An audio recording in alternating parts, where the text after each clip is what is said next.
Well, displaced foreign nationals at a small town of Bredasdorp in the Western Cape are seeking refuge following clashes with locals on Thursday and Friday. Now, some of those who are displaced are now staying at local places of worship and local municipal offices. SABC News reporter Atule Joka is in Bredasdorp for us. He comes to us live. Atule, very good morning to you.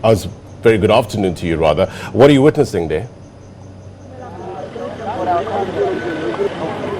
A good day, Blaine. We are at Bredasdorp. This is a town about 2 hours outside of Cape Town. We know Bredasdorp thrust into the spotlight some 10 years ago when the murder of a teenage girl, Anine Boysen, who was brutally killed here. And now it is again on the spotlight, not for good reasons, Blaine. It is after the clashes occurred between foreign nationals and the locals here, Blaine. We are at the Bredasdorp sporting field. If I can just show you behind me what you see there, these are the items and the belongings of those who are non-nationals to South Africa and Zimbabweans.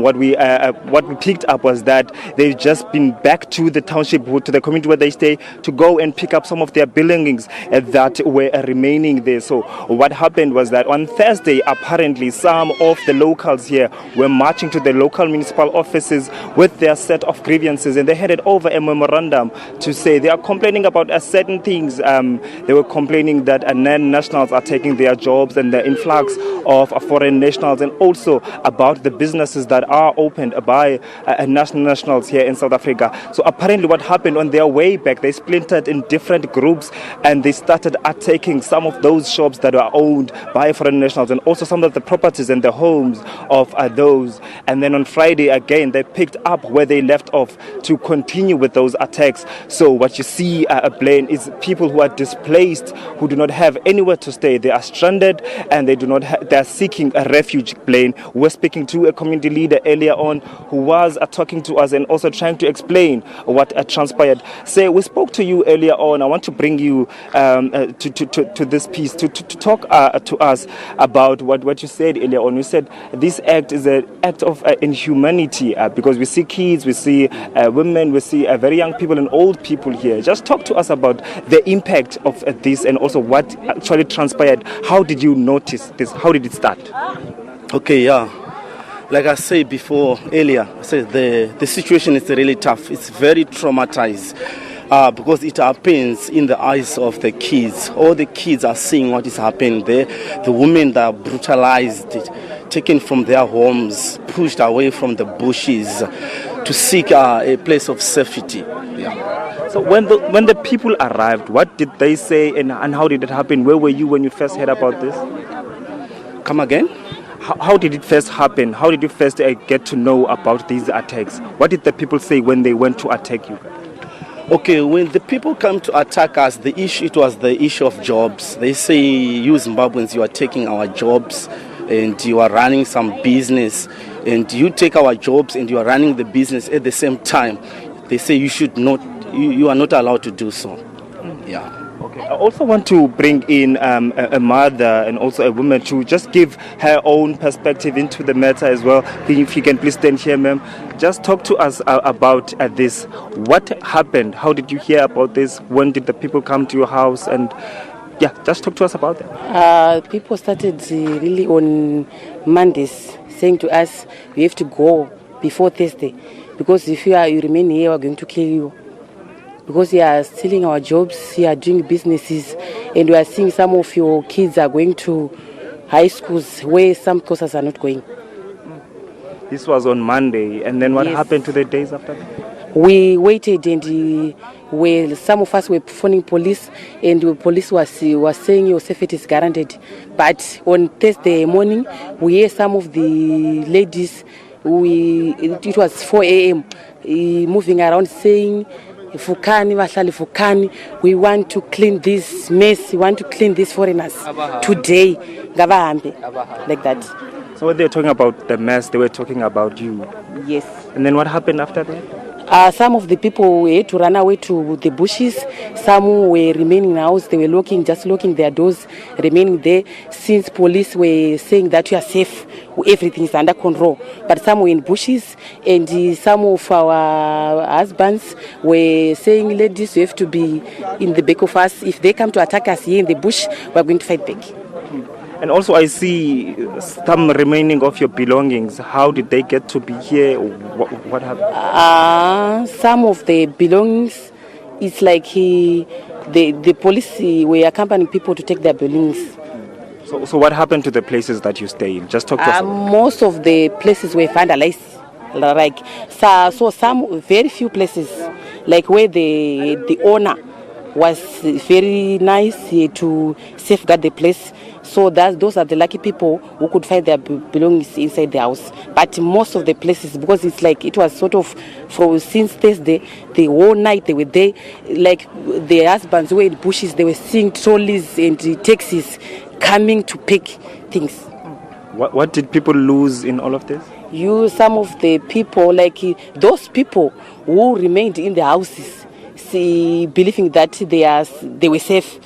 Like they were coming out. I've got one of the men who were found in the house, and they were saying, just leave your phone, just take an old jacket and go out. I know that man, he lost 3,000 rands, his phones, laptops, fridge. They took everything, even new clothes. Because we've been hearing this information that those people who are attacking were coming from other places, coming to help those local people to fight foreigners. So they had to bring their taxis, cars and lorries. So they were free to pick fridges, laptops, wardrobes. If they find a nice bed, they could take everything. I understand some people lost documents as well. Yes, most of the people. So what is going to happen? What is the conversation amongst you guys now, since the situation is like this? What is the government saying? And also, what is the conversation amongst you? I heard some people want to go back, and others are hoping that there might be a resolution, maybe. Because yesterday the mayor was here and the councillor was here also, saying that we are sorting things, including church leaders who are here. We are sorting things. We want to make sure that there is peace here in Bredasdorp. Everyone is being accommodated, even in non-national is being accommodated in this South Africa. So they are sure that after Monday they are going to have a solution. So where do you sleep now? We are sleeping in a wall. That's a community wall. How's the situation? How would you describe to someone who hasn't seen the wall? The situation is not good since the place is small.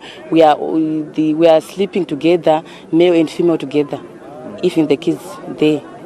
And it's like we can have one toilet, but we've got a lot of people who are here who cannot use only one toilet. Do you think this could perhaps been emanated from the Dudula movement that is happening in other parts of the country? Yes.